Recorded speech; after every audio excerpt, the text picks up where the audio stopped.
Halo semuanya, pada video kali ini Mimin akan melanjutkan pembahasan alur cerita seorang penjahat besar yang mencari sebuah kematian. Namun sebelum itu, jika kalian baru di channel ini dan ingin mengetahui alur cerita sebelumnya, kalian bisa langsung mengecek playlist. Dan jika kalian ingin mentraktir Mimin sebuah kopi, kalian bisa langsung men-scan barcode ini atau mengklik link yang ada di deskripsi. Jika sudah, mari kita mulai saja alur ceritanya. Pada alur cerita sebelumnya, di mana Nisha Odian telah sampai di kota Sanjiu, namun berbeda dari apa yang ia bayangkan. Dengan wajah bingung bercampur kesal, Nisha Odian bergumam, apakah para ahli sungguh ada di tempat seperti ini? Singkat cerita, di mana Nisha Odian dan yang lain telah memasuki kota. Namun di saat itu, Nisha Odian masih merasa kecewa. Setelah harapannya terhadap kota Sanjiu sirna, ia pun terus bergumam, yang mana ia terus menanyakan, apakah kota ini sungguh kota di dunia kultivasi? Apa ini sebuah candaan? Mana atmosfer dunia lain yang telah engkau janjikan? Ini sungguh kacau sekali. Sementara itu, di belakang Nisha Odian, di mana Yao Buhui dan Lucier, yang terus memandangi sekeliling, hingga setelah tidak dapat menahan rasa heran yang mereka rasakan, keduanya langsung bertanya kepada Master Li Fengxi dengan mengatakan, jika tempat ini berbeda dengan pemandangan dunia luar yang dulu pernah Master Li Fengxi ceritakan kepada mereka. Menanggapi apa yang dikatakan keduanya dengan nada tenang, Master Li Fengxi pun menjelaskan bahwa dunia ini begitu luas hingga tidak mengherankan jika banyak hal yang berbeda dari apa yang dibayangkan keduanya. Lagi pula, sudah ratusan tahun berlalu sejak terakhir kali ia menginjakkan kaki di tempat ini. Namun, setelah menjelaskan tentang hal itu, pandangannya perlahan berubah. Lalu dengan suara rendah, Master Li Fengxi pun bergumam pada dirinya sendiri dengan mengatakan, selama bertahun-tahun, aku selalu menanamkan kepada kedua muridku betapa gemilangnya kekaisaran Xiantian di masa lalu. Namun tidak kusangka, hari ini mereka akhirnya menyaksikan kenyataan pahit dan sisi gelap dari dunia, yang mana bahkan sinar matahari pun enggan menyentuhnya. Meski begitu, cepat atau lambat, mereka harus mengetahui bahwa di dunia ini tidak hanya berisi keindahan dan kemuliaan, namun juga berisi kegelapan dan bahaya yang tersembunyi di baliknya. Sementara masih memikirkan hal itu, Master Li Fengxi sontak terkejut, yang mana Nisha Odian mendadak berbalik ke arahnya dan langsung menanyakan, apakah ada kisah khusus di balik kota Sanjiu? Namun setelah mengatakannya, Nisha Odian segera membalikkan badan kembali. Lalu dengan wajah yang lesu, ia pun bergumam, meskipun aku tidak berniat meragukan Tuan Li, namun benarkah mungkin ada master yang tingkatnya lebih tinggi darinya di tempat bobrok seperti itu?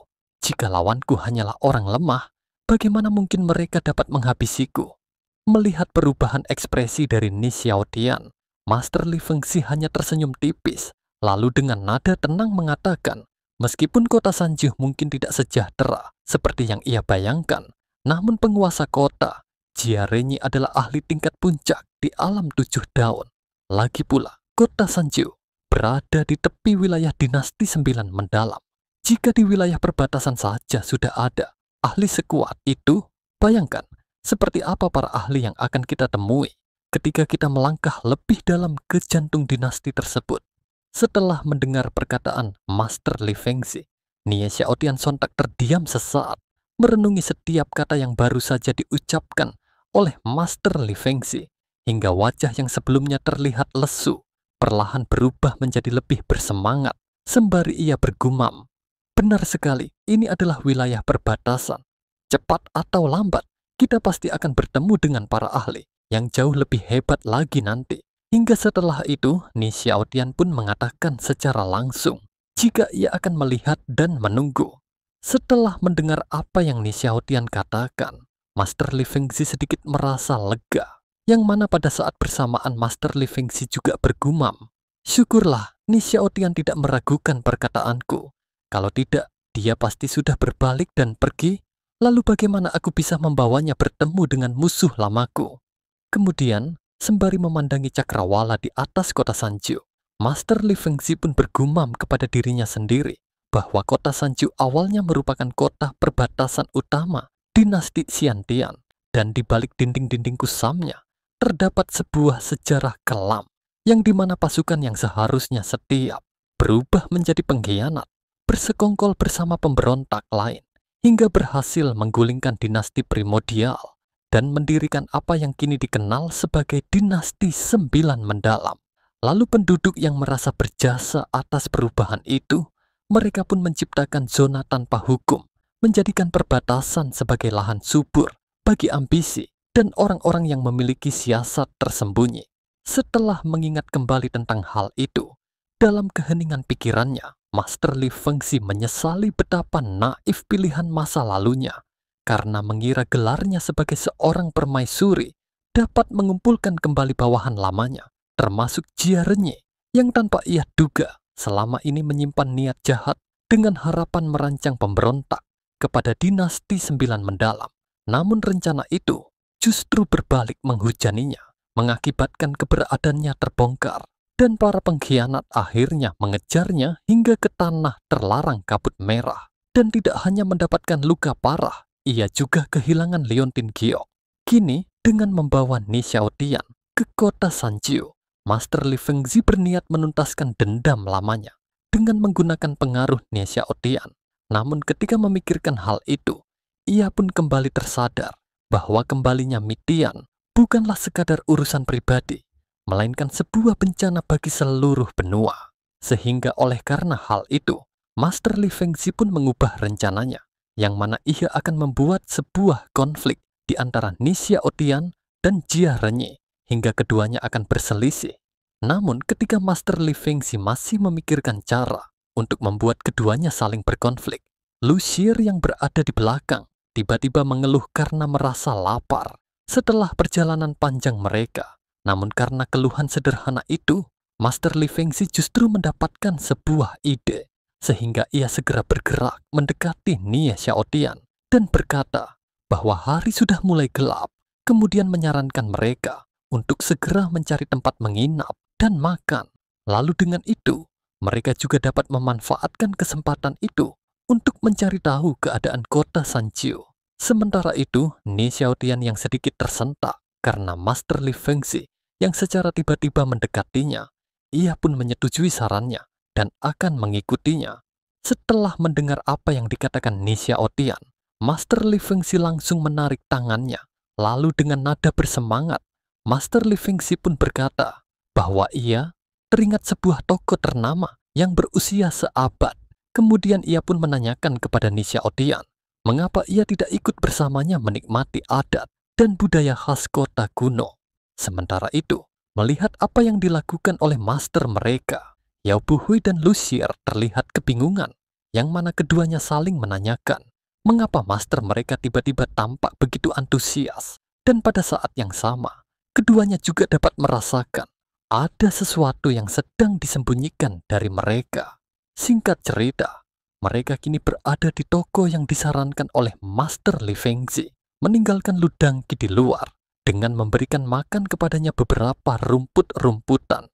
Sementara itu, di dalam toko, di mana mereka telah menikmati hidangan yang telah mereka pesan. Kemudian, sembari bersendawa kecil, Lu Xie berkata dengan nada puas bahwa meski rasa hidangannya tidak selezat masakan buatan Ni Xiaotian, namun setelah perjalanan panjang mereka, hidangan itu tetap terasa sangat nikmat. Sementara itu, di sisi lain, setelah menikmati hidangan yang juga dipesannya, dengan tersenyum tipis, Master Li Fengxi pun menanyakan apakah ia menyukai hidangan di tempat tersebut. Menanggapi apa yang dikatakan Master Li Fengxi, sembari sedikit tertawa, Ni Xiaotian pun mengatakan bahwa ia sangat menyukainya. Namun di tengah percakapan antara Ni Xiaotian dan Master Li Fengxi yang masih berlangsung, keduanya tiba-tiba tersentak ketika pemilik toko menghampiri meja mereka, lalu dengan tersenyum menanyakan siapa tamu kehormatan yang akan membayar tagihannya.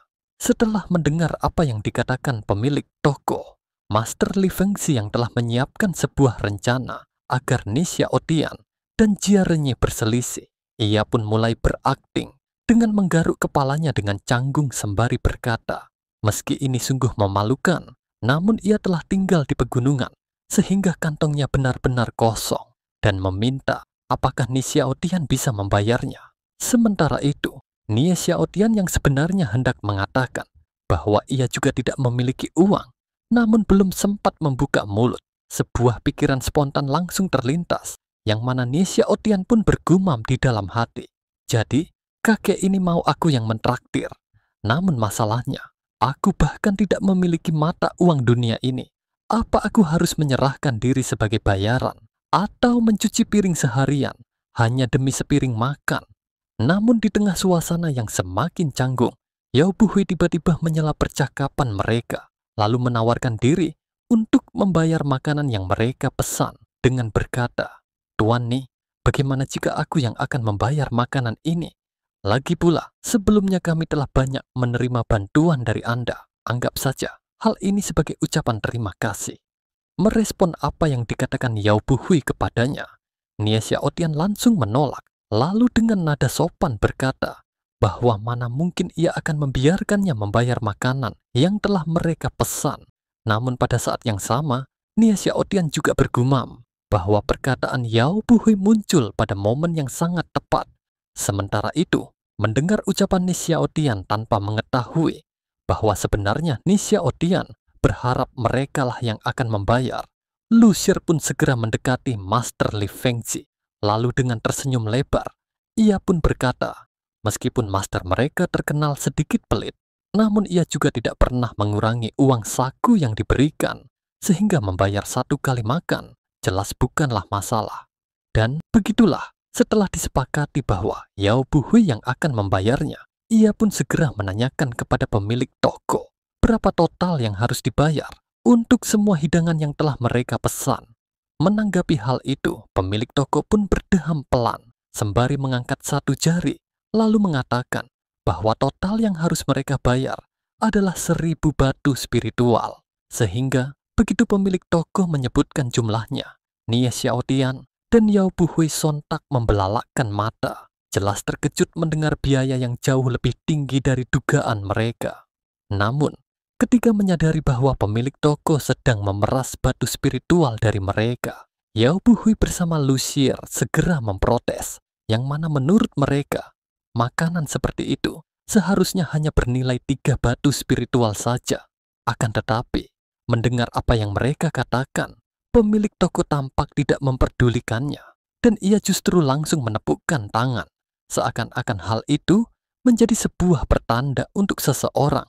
Dan benar saja, tidak butuh waktu yang lama, pintu toko pun terbuka dengan begitu keras, yang mana tidak hanya satu orang saja, melainkan beberapa orang yang memiliki identitas sebagai petugas patroli masuk ke dalam. Sementara itu, ketika para petugas patroli memasuki toko, ketua mereka yang bernama Go berseru dengan suara lantang menanyakan siapa yang telah menimbulkan masalah di tempat tersebut. Melihat kedatangan dari para petugas patroli di tempatnya, pemilik toko pun segera melangkah maju ke hadapan mereka, lalu mulai membuat alasan bahwa Ni Xiaotian dan yang lain berencana pergi tanpa membayar apapun, dan meminta ketua Go untuk memberikannya sebuah keadilan. Mendengar apa yang dikatakan pemilik toko kepada ketua Go, Yao Buhui dan Lu Xie langsung terprovokasi. Lalu dengan nada kesal, keduanya pun mengatakan bahwa pemilik toko tidak memiliki rasa malu setelah menuduh mereka tanpa sebuah bukti. Akan tetapi, di belakang mereka, Master Li Fengzi justru memberi isyarat agar kedua muridnya untuk tidak ikut campur. Hingga setelah itu, Master Li Fengzi pun menggunakan teknik pupil ganda dan mulai melihat kultivasi dari para petugas patroli, lalu bergumam, yang mana ia berkata, tampaknya para petugas patroli itu semuanya memiliki kultivasi tingkat kedua.